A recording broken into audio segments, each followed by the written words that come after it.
stocks spiraled downwards on Monday, their worst day of the year so far, on fears of a Greek debt default.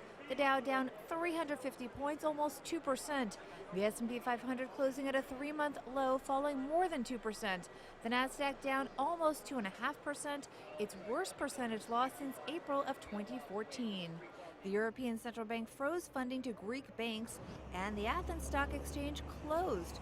Deutsche Bank, as well as some U.S. bank stocks like Goldman Sachs and J.P. Morgan, slid. But stocks around the world were under even more pressure than the U.S. markets. Pension Partners Chief Investment Officer Ed Dempsey explains why. There is a lot of liquidity in the world. The U.S. banks have largely been de-risked of that sort of certainly derivative exposure to Greece.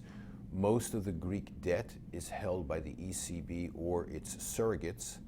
And lastly, Greece is not an economic issue. This is not an economic problem. Greece is roughly 2% of Eurozone GDP. Greece is also a big destination for Carnival and Royal Caribbean cruises, so their shares dropped.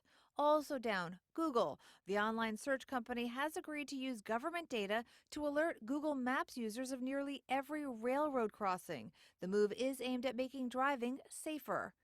General Electric struck another deal to shed itself of its financial assets.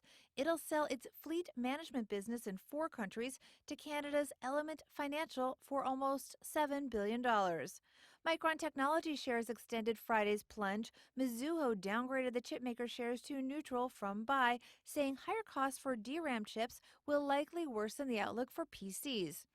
Puerto Rico's governor told the New York Times the Commonwealth wouldn't be able to pay its debt. That hurt shares of bond insurers MBIA and Assured Guarantee. Good economic news couldn't lift the markets. Pending home sales rose to a 9-year high last month. The stock losses in the U.S. were mild compared to the carnage in Europe.